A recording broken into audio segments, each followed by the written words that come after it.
सद्गुरुदेव भगवान की जय। अखंड मंडलाकारं व्याप्तं येन चराचरं तत्पदं दर्शितं येन तस्मै श्री गुरुवे नमः। यह तन विष की बेलरी गुरु अमृत की खान, शीश दिए सतगुरु मिले तब हूँ सस्ता जान।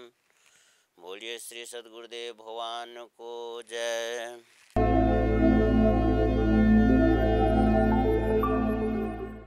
आज को प्रश्न छ हिंदू धर्म कि हिंदू धर्म के हो। आज हिंदू धर्म यति संकीर्ण हुँदै गइरहेछ कि मानिस हिंदू भन्नलाई आफूलाई हिंदू भन्नमा लजाउँछन् कि कतै हिंदू भन्यो भने नराम्रो होला कि भनेर। जबकि विश्वका आदि धर्मशास्त्र गीता हो। गीता के अनुसार एक ईश्वर को पुजारी हिंदू हो। विश्व नै हिंदू थियो। अरु पनि जति धर्म छन् यी केही समय भित्रको छन्, तर हिंदू सनातन धर्म हो। परिभाषा बदल्दै गयो हिंदूको परिभाषामा के आइदियो? हिंदूको परिभाषा गौण हुँदै गयो। हिंदू भनेको 33 करोडको पूजा, पीपलको पूजा, तुलसीको पूजा, गायको पूजा, अनि जति पनि पूजा हिंदूलाई थोपार्दियो उनी मध्ये एउटा पनि शाश्वत छैन। जबकि हिंदू शाश्वत धर्म हो। हिंदू विश्वको सबभन्दा धर्म नै हिंदू थियो। आज विश्वमा जहाँसुकै मानिस छन् सबै हिंदू नै हुन्। किन? हिंदू भनेको एउटा कम मात्रै होइन। हिंदू भनेको एउटा साधना हो जसले त्यो हृदयस्थ ईश्वरको पुजारी छ। हृदयमा जुन ईश्वर छ, वो गॉड छ, वो अल्लाह छ, उसको पुजारी छ, हिंदू नै हो। भाषा परिवर्तनले भगवान कहिले पनि बदल्दैन। रामचरितमानस गोस्वामी तुलसीदासजीले जब सम्पूर्ण रामचरितमानस लेख्नुभयो, सबै क्रमशः लेख्दा लास्टमा उत्तरकाण्ड उहाँको उत्तर हो। सम्पूर्ण रामायणको निचोड उत्तरकाण्ड उहाँले भन्नुभयो कि सोही धर्मज्ञ गुणी सोही ज्ञाता, सोही महिमण्डित पण्डित दाता, धर्म परायण सोही कुलताता, रामचरण जाकर मन राता। कि वही धर्म का मर्मज्ञ है, धर्म का मर्मज्ञ हो। धर्म को मर्मज्ञ भनेको धर्म को विशेषज्ञ, त्यही गुणी हो, त्यही दानदाता हो, त्यही पृथ्वीमा सम्मानित पुरुष हो। को? रामचरण जाकर मन राता। राम अर्थात एक परमात्मा को चरण कमल में जसको मन लागिसकेको छ ऊ धार्मिक हो। कि सो कुल धन्य उमा सुनु जगत पूज्य सुपुनीत, श्री रघुवीर परायण जही नर उपजो विनीत। भगवान शिवले भन्नुभयो, हे पार्वती ओ सारा कुल कृतार्थ छ कि उस कुलमा कुनै एक अर्थात एक परमात्माको चरणमा मन लागिसकेको छ वो धार्मिक हो। वो सारा कुल कृतार्थ छ, पवित्र छ। यो कुलमा पनि कुनै एउटा पनि यदि भगवानको भक्त भइसकेको छ भने वो पूरा कुललाई तारिदिन्छ। त सो कुल धन्य उमा सुन जगत पूज्य सुपनीत, और श्री रघुवीर परायण जे नर उपजो विनीत। अर्थात एक परमात्मा के चरण में मन अनुरक्त भनेको मन लागिसक्छ ऊ धार्मिक हो। बस यति मात्रै धर्म हो। यो हिंदू धर्म, ईसाई धर्म, बौद्ध धर्म, फलानु धर्म के धर्म, यो धर्म हुँदै होइन। यो तो संप्रदाय हो, गुरु घराना हो। हर महापुरुषहरूको पछि लागेको एउटा समाज हो। बुद्ध भगवानको पछि लाग्नु भयो जुन समाज, ऊ आज बौद्धिस्ट भए। उनी पनि हिंदू नै थिए। ईसाजीको पछि लागेको समाज आज ईसाई भए हैन। मोहम्मद साहबको पछि लाग्नु भयो जुन अनुयायीहरू आज उनीहरू इस्लाम धर्मी भए। जबकि तीस एक परमात्मा को प्रति जसको मन लागिसकेको छ ऊ धार्मिक हो। हर स्कूल त धेरै खुलिरहेछ। कुनै स्कूलमा सेतो ड्रेस छ, कुनैमा रातो छ, कुनैमा नीलो छ। पढाइ त त्यही हुन्छ। त्यो विषयवस्तु त परिवर्तन हुँदैन हो। त्यस्तै यो समाजमा जति आज धर्म देखिरहेछन् वास्तवमा यो एउटा सम्प्रदाय हुन्, गुरु घराना हुन्, महापुरुषहरूको पछि लागेको समाजहरू हो, धर्म होइन। धर्म केवल ये एउटै छ, एक परमात्मा प्रति समर्पण। सौकुले धन्य उमा सुन जगत पूज्य सुपनीत, और श्री रघुवीर परायण जे नर उपजो विनीत। हरेक महापुरुषहरूले सबका निर्णय एउटै थियो कि सब कर मत खग नायक एहा, करिए राम पद पंकज नेहा। कि सबको सबैको एउटै मत छ। कबीर, तुलसी, लोमस ऋषि, अगस्त ऋषि, सर्वभङ, सुतीक्षण, जति पनि अनादिकालदेखि महापुरुष मनीषीहरू हुँदै आए, यी सब कर मत खगनायक केहा, करिए राम पद पंकज नेहा। यी सबैको एउटै मत, एउटै निचोड थियो कि करिए राम पद पंकज नेहा, अर्थात् एक परमात्माको चरणमा नेह भनेको स्नेह, प्रेम, प्रेम अर्पण गर्नु नै धर्म हो। उहाँको प्रति समर्पण गर्नु नै धर्म हो। उहाँले कहाँ भन्नुभयो कि यो धर्म कि त्यो धर्म? धर्म अपरिवर्तनशील छ, कहिले पनि परिवर्तन हुँदैन। यदि धर्मै बदलियो भने हामी धर्मको शरण कसरी जाने? आज यो छ भने भोलि अर्को भइदेला, पर्सि अर्को भइदेला। यदि यो इतना क्षणिक छ भने हामी धर्मको शरण किन जाने? हामी धर्मको शरणमा इसलिए जान्छौँ कि हामी मरण धर्म हौँ। धर्म कुनै ठोस सत्ता छ, अमर सत्ता छ। हामी धर्मको शरणमा गए भने हामी पनि अमरत्व प्राप्त गर्नेछौँ। त्यतिको लागि हामी धर्मको शरण लिन्छौँ। धर्म खानाले नष्ट हुन्छ, कसैको छुइदिएर धर्म नष्ट हुन्छ, त्यसभए त्यो धर्म नै होइन। महाराजा मनुलाई गीता प्रतीक सम्पत्तिको रूपमा मिलेको थियो, उहाँको पिता सूर्यबाट। भगवान कृष्णले भन्नुभयो, अर्जुन, यस अविनाशी योगलाई मैले सूर्यको प्रति भनेको थिएँ। सूर्यले आफ्ना पुत्र महाराजा मनुलाई भन्नुभयो। मनुबाट इक्ष्वाकुहरूले जाने, इक्ष्वाकुबाट राजऋषिहरूले जाने, फेरि यो अविनाशी योग यसै पृथ्वीमा लोप भएर गयो। त्यही अविनाशी योग अर्जुन म तेरो प्रति भन्न जान्दैछु। सूर्यपुत्र थिए महाराजा मनु, उहाँलाई गीता विरासतको रूपमा मिल्यो, पैतृक सम्पत्तिको रूपमा प्राप्त भयो। जब गीता उहाँलाई पैतृक सम्पत्तिको रूपमा प्राप्त भयो, त्यही गीता सम्पूर्ण सृष्टिमा प्रसारित भयो। किन? महाराजा मनुबाट जायमान भएको हुनाले आज हामी मानिस कहलाउँछौँ कि म स्वयम्भू और मन शत्रुपा, जिन्ते भई नर सृष्टि अनुपा। महाराजा मनु र माता शत्रुपा, जसबाट अनुपम सृष्टिको रचना भयो, जसको कुनै उपमै छैन। यस्तो सृष्टि, और त्यही सृष्टिमा गीता पुरै सृष्टिमा लागू भयो। त्यसले गर्दाखेरि गीता पुरै सृष्टिमा लागू भइसक्यो। त सृष्टिको आदि धर्मशास्त्र गीता हो। गीता भन्दा अगाडि गीता उस बेला जन्मिएको थियो जुन बेला मानिसको प्रादुर्भाव नै भएको थिएन, मानिस नामको प्राणी जन्मेकै थिएन। त्यति बेला गीता आइसकेको थियो। किन? मनुष्यको उत्पत्ति महाराजा मनुबाट छ। महाराजा मनुलाई गीता उहाँको पिता सूर्यबाट मिलेको थियो और सम्पूर्ण सृष्टिमा प्रसारित भयो। त्यही सृष्टिको आदि धर्मशास्त्र गीता हो। त्यसले हाम्रो धर्मशास्त्र गीता हो। गीताका अनुसार भगवान श्री कृष्णले हिन्दूको विषयमा के बताउनु भयो कि हिन्दू धर्म के हो? गीता के अनुसार पहिले पनि गीता जब भगवान कृष्णले जो उपदेश दिनुभयो, त्यो उपदेश पहिले शिष्य परम्पराहरूमा मात्र चलिरहेको थिए। सुन्नुस् र मस्तिष्कमा धारण गर्नुस्। त्यो लेख्ने र लेख्ने प्रक्रिया नै थिएन। धारण सुन्ने मात्रै थियो, श्रुति ज्ञान थियो। तर महर्षि वेदव्यासले त्यो परम्परालाई हटाउनु भयो, जसमा 4 वेद, ब्रह्मसूत्र, उपनिषद, महाभारत र गीता जस्तो कृति उहाँले लेख्नुभयो। अनि लास्टमा उहाँले विचार गर्नुभयो कि मैले यति धेरै लेख्दैछु कि मानिस जन्मभर पढिरहन्छ, तर यो बुझ्न सक्दैन कि धर्म के हो, यज्ञ के हो, वर्ण के हो, हामी को हो, भगवान के हो, भगवानलाई प्राप्त गर्ने नियत विधि के हो। जस्तो आज समाजमा साधनाको भन्ने बित्तिकै अहिले थाहा नै छैन। मेडिटेसन चलिरहेछ, मेडिटेसन एउटा कस्तो फ्यासन जस्तो भइसक्यो। जबकि मेडिटेसन भनेको ध्यान हो। ध्यान भनेको साधना, यो योगको 8 वटा अङ्ग छ। यम, नियम, आसन, प्राणायाम, प्रत्याहार, धारणा, ध्यान, समाधि। धारणा तब ध्यान। जस्तो हामी यहाँदेखि 12 वटा खुड्किलोमा चढ्नु छ, 8 वटा खुड्किलोमा चढ्नु छ भने एकैचोटि हामी फरालेर त चढ्न सक्दैनौँ। खुड्किलो बाई खुड्किलो हामी गयो भने 8औं स्टेपमा हामी पुगिसक्छौँ। त योगको 8 वटा अङ्ग छ, जसमध्ये 7औं अङ्ग छ यम, नियम, आसन, प्राणायाम, प्रत्याहार, धारणा, ध्यान। 7औं स्टेप छ हाम्रो ध्यान। ध्यान भनेको 7औं स्टेपमा छ। अनि फर्स्ट स्टेपमा मात्रै ध्यान ध्यान ध्यान मेडिटेसन मेडिटेसन। हामीले पहिले बताउने हो यम र नियम। यम भनेको संयम, नियम भनेको सहज सन्तोष तप स्वाध्याय ईश्वर प्रणिधान।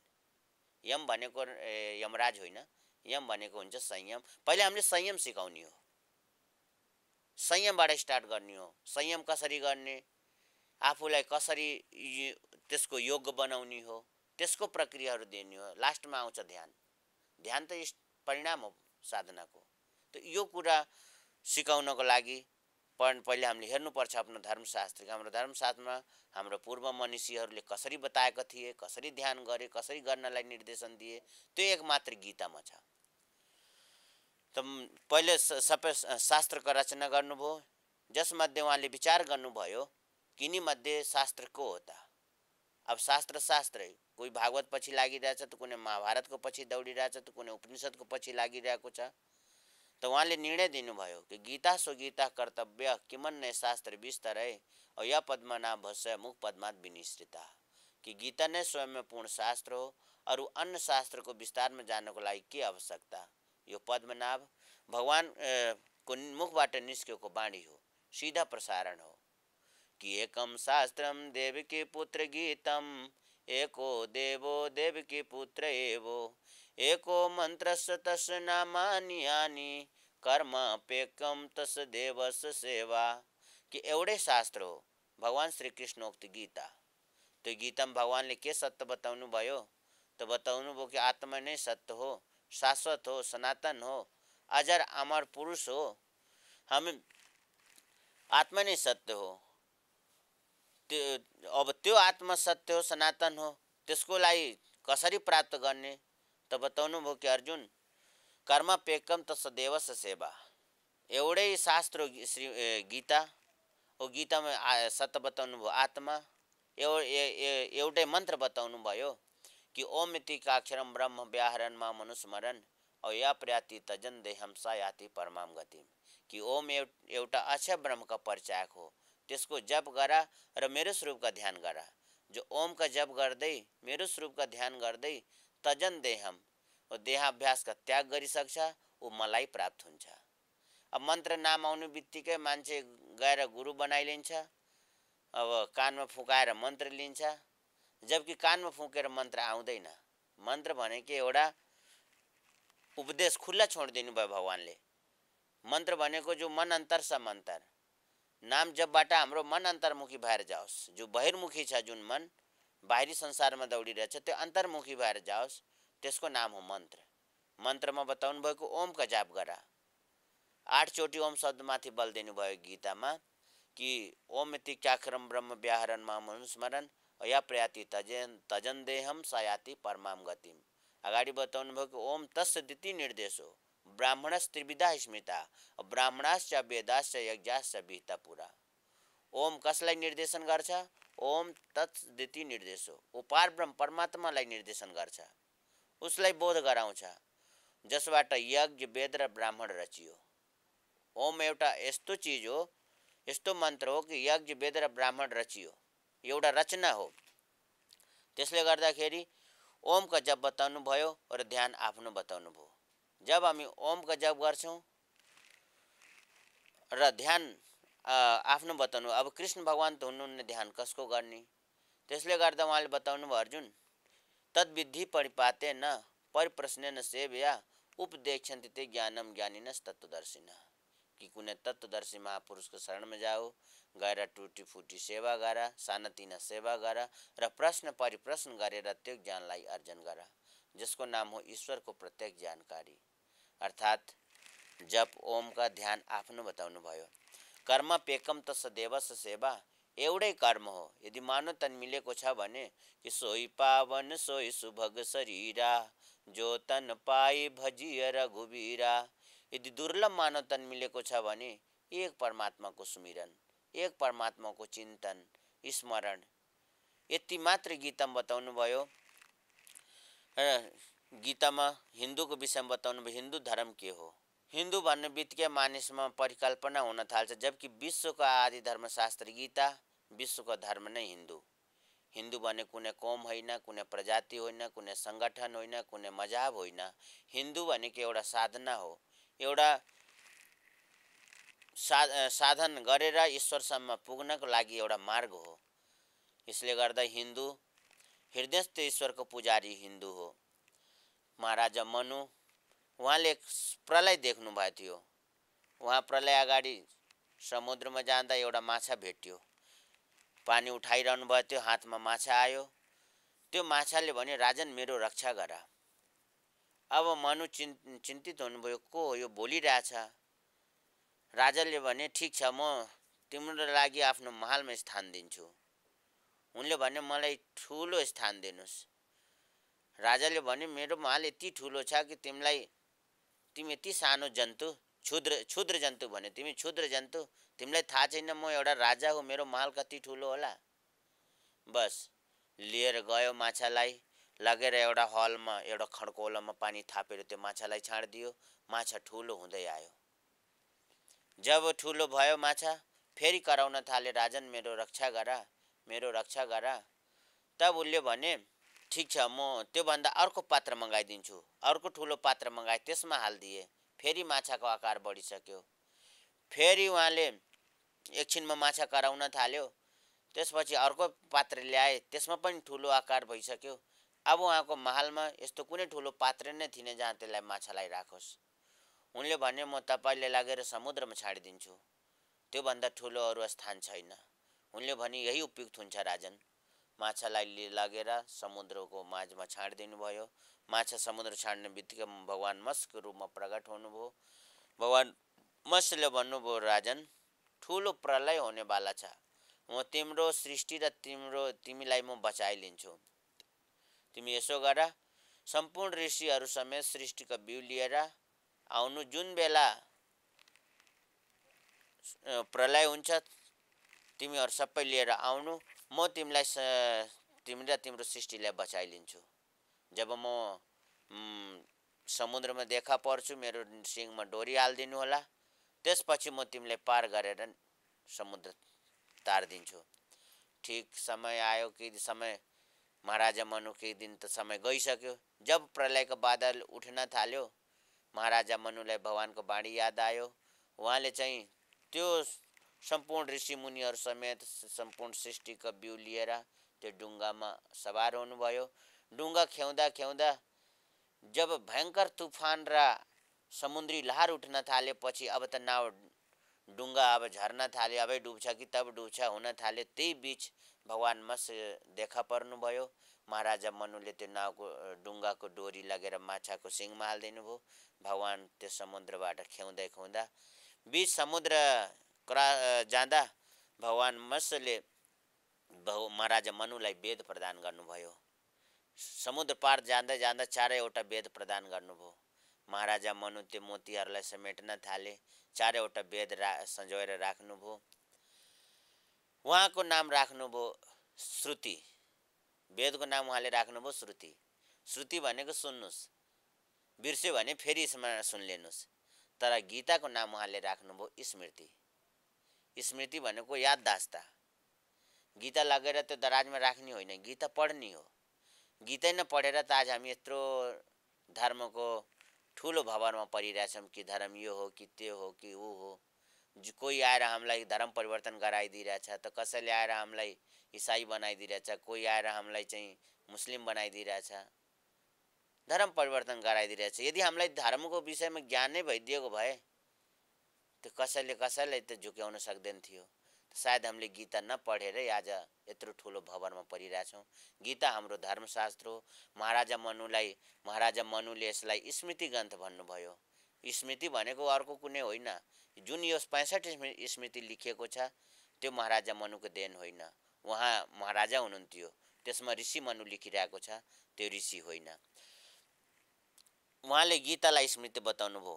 स्मृति भनेको याददास्तामा राख्ने हो। याद है तो आबाद है, भूल गया तो बर्बाद है। जब जब हामीले गीता ज्ञानलाई बिर्स्यौँ तब तब हामीले ठोकर खायौँ, तब तब हामी कुनै न कुनै धार्मिक भ्रान्तिको चपेटमा परेर हामी दुःख पाइरहेका छौँ। त्यसले गर्दा गीता हाम्रो धर्मशास्त्र हो। गीताका अनुसार एक परमात्माका चिन्तन धर्म हो। गीतामा भगवानले बताए अर्जुनको प्रश्न पनि यही थियो, जाति धर्म, कुल धर्म, सनातन धर्म। तर भगवानले यसलाई खण्डन गर्नुभयो र बताउनु भयो, अर्जुन जाति धर्म कसरी शाश्वत हुन सक्छ? जाति धर्म चाहिँ शाश्वत कि जाति धर्म नै शाश्वत धर्म हो? भगवानले बताए होइन, यो शाश्वत हुन सक्दैन। यदि शाश्वत हो भने किन बदलियो? पहिलाको जाति अर्कै थियो। द्वापर कालदेखि हेर्नुहोस्, जाति मण्डुक, गज, है, रिछ, बानर, माता कुन्ती, नागकन्या। अब साँपबाट मनुष्यको प्रजाति हुन्छ कहिले? कहिले पनि हुँदैन। साँपबाट साँपै जन्मिन्छ, मानिसबाट मानिस जन्मिन्छ, होइन? पशुबाट पशु जन्मिन्छ। त माता कुन्ती नागकन्या, नाग भनेको साँप जाति। त्यति बेला नागवंशी राजाहरू थिए, छत्री थिए, नागवंश राज चलिरहन्थ्यो। त्यो कुलमा जन्मनु भएको थियो। आज त्यो जातिहरू त छैन नि। आजको हाम्रो समाज यिन जातिहरू उभिरहेछ, शूद्र, वैश्य, क्षत्रिय, ब्राह्मण। यसमा पनि जाति उपजाति अनेकौँ जातिहरू भरिएको छ। यदि यही नै शाश्वत थियो त किन बदलियो? सिद्ध हो कि यो धर्म होइन। भगवानले बताउनु भयो, अर्जुन कुतस्त्वा कस्मलमिदम विस्मे समुपस्थितम अनार्य जुष्टम अस्वर्गम अकीर्तिकर्म। अर्जुन कि अर्जुन, यस विषम स्थलबाट तिमीलाई अज्ञान कहाँबाट उत्पन्न भयो? न त कीर्ति बढाउनेवाला छ, न त कल्याण गर्नेवाला छ, न त सम्भावित महापुरुषहरूले यसमा पाइला राखेका छन्। त सिद्ध हो कि यो अज्ञान हो। जब यो अज्ञान हो भने जति पनि अर्जुनले धर्मको विषयमा जानिरहेको थियो, यसलाई भगवानले खण्डन गरेर यसलाई अज्ञान बताउनु भयो। तब उसले भने, जब जे जति मैले जानिरहेको छु सबै अज्ञान हो। आजको समाज पनि यसैमा उभिरहेछ।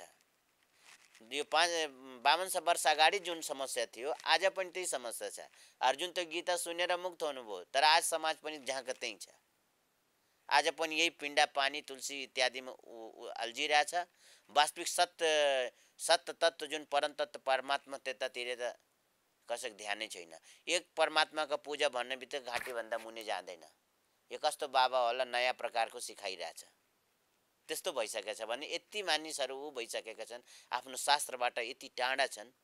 जुन वास्तविक ज्ञान हामीलाई देखाउने, जस्तो संविधान भनेको हाम्रो देशको एउटा ग्रन्थ हो। हाम्रो राष्ट्रलाई संजोएर एकत्रित गरेर उसलाई चलाउने, अनुशासन नियमन गर्ने एउटा हाम्रो संविधान छ। त्यस्तै हाम्रो धर्मशास्त्र गीता हो। गीतामा धर्म के हो, कर्म के हो, यज्ञ के हो, वर्ण के हो, युद्ध के हो, युद्धस्थल के हो, हामी मानिस भएर किन जन्मियो, मानिसको उद्देश्य के छ, त्यो भली प्रकार गीतामा छ। यसलाई हामीले 3-4 आवृत्ति गरिलियो भने यसको परिभाषा यथार्थ गीता, श्रीमद् भगवत गीता भाष्य यथार्थ गीता। यसको 4 चोटि हामीले यसलाई पढ्यौँ भने धर्मको नाममा सन्देह नै रहँदैन, हिन्दूको नाममा सन्देह नै रहँदैन कि धर्म यो हो कि त्यो हो। फेरि यो जुन कन्भर्ट गर्ने प्रवृत्ति छ, त्यो आफै स्वतः शान्त भएर जान्छ। अहिले कसै धर्म परिवर्तन गरिरहेछ त्यो भनेर मान्दैन, तर जब उसलाई धर्मको बोध भइसक्छ, लाखौँ रुपियाँ दियो भने वो परिवर्तन हुनै सक्दैन। किन? उसलाई यथार्थ बोध भइसक्यो।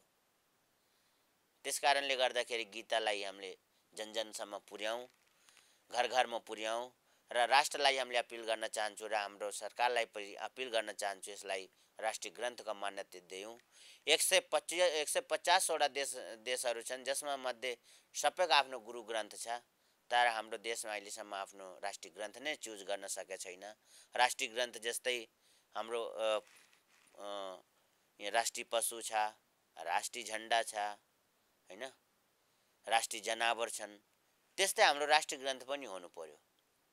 यसलाई हामीले राष्ट्रिय ग्रन्थ भइदियो भने जनजनसम्म पुराइ राष्ट्रिय ग्रन्थ हाम्रो घर घरमा पुगिसक्छ भने हाम्रो राष्ट्रकै उत्थान हुन थाल्छ। विवेकीय संत बसे जहीं देश, रिद्धि सिद्ध त्यही टहल करत हैं, धर दासी करिबेश। जुन राष्ट्रमा विवेकी सन्त महापुरुषहरूको बास हुन्छ, रिद्धि सिद्धि आफै पछि लागिरहन्छ, धरदासीका बेस, त्यो राष्ट्र सम्पन्न सुसज्जित हुन जान्छ। त्यसले गर्दा गीतालाई राष्ट्रिय ग्रन्थ बनाऊँ। जति धर्म थियो भगवानले यसलाई खण्डन गरेर र निचोड दिनुभयो। जब अर्जुनले सोचे कि जे जति हामी जानिरहेछौँ भगवान यसलाई अज्ञान बताउनु भयो, तब उसले समर्पण गरिदियो। कार्पण्य दोषो प्रहतस्य भावा पृच्छामि त्वाम धर्म समूढ चेता। कि भगवान, म धर्मको विषयमा विशेष रूपमा मूढ हूँ, अज्ञानी हूँ। हजुर नै बताउनुहोस् धर्म के हो। तब अब भगवानले बताउनु भयो अर्जुन, धर्मलाई नबताइकन पहिला बताउनु भयो सत्य के हो।